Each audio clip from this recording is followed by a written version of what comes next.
we all came, the whole family was still alive, came, and there was no room in the main street or main streets underground, full of people, people. And of course, after being there a few days, people have to do what they have to do, they have to eat what they have to eat, and they have to get out what they eat, and it was a big mess, and very fast, typhus, malaria, I mean, all these things started to spread out like a fire. We stayed there a very short time, and the larger family decided to move and get out of there. So when we came to Tashkent, and this was on the floor, they said, let's get out of here, let's get out of here now. So my grandmother was still alive, and we went to Kazakhstan. So we went to that city, and there they sent us to a kolkhoz, which is a communist farm, locals. They were all Muslims, but they didn't care who we were. We were white people. So to them, white people, they're no good. They wanted to turn us to communists. And they gave us a hut, and we all got in there.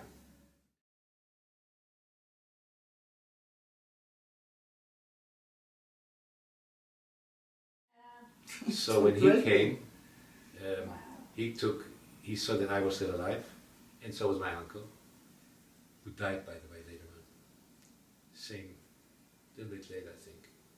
And I'll never forget that ride. He had a horse and buggy. It was 30 kilometers, and there was no road. So each time the wheel was going on stones, I felt like whatever I had inside was bubbling up. I was bleeding by having dysentery.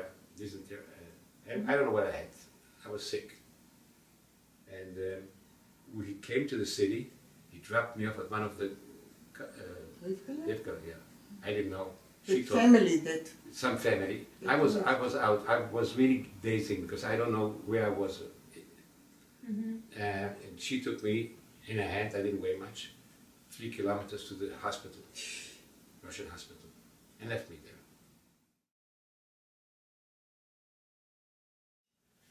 there. In the meantime, rumors, you live there by rumors. And under Russian rule, you live everything by rumors. There's no news, there's official news, but they're all lies. And the rumor was that there's a Polish orphanage is going to go to Persia, to Persia. And they have their Jewish children separately. And from there you might go to Palestine. And Palestine rang a bell. Because my mother, this I have to go back now, track back. My mother, during the beginning of the war and whatever, she said, I have no problems. My husband lives in America and my brother lives in Palestine.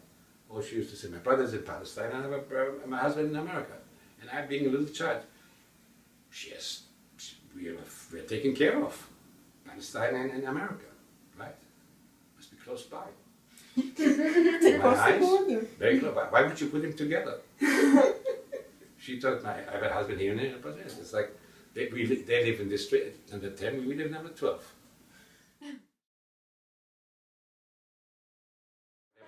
And I got better, we ran away. And we walked 3 kilometers. I don't know how I walked them, I was half dead. I came to a Polish orphanage and I said, I'm Polish. I didn't speak Polish, a few words, but are you Jewish? I don't remember if I said yes or no, didn't matter, I said I'm Polish.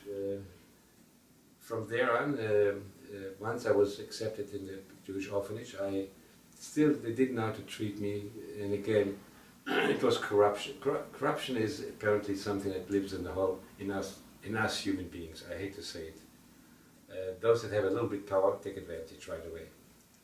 Doesn't matter what. You're very young, you might not know, maybe your mother will understand it. Even family members, whatever.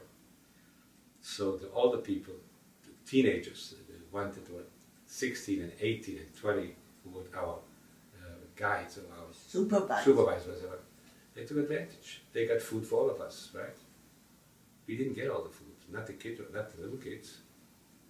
They took the food, sold it, went out at night to Tehran, to the city, met some girls, or guys, or girls met guys, whatever, I don't know what, had a good time. So That shows you how things go. So I was still hungry there. When I came to Palestine, I was really half alive, half not alive.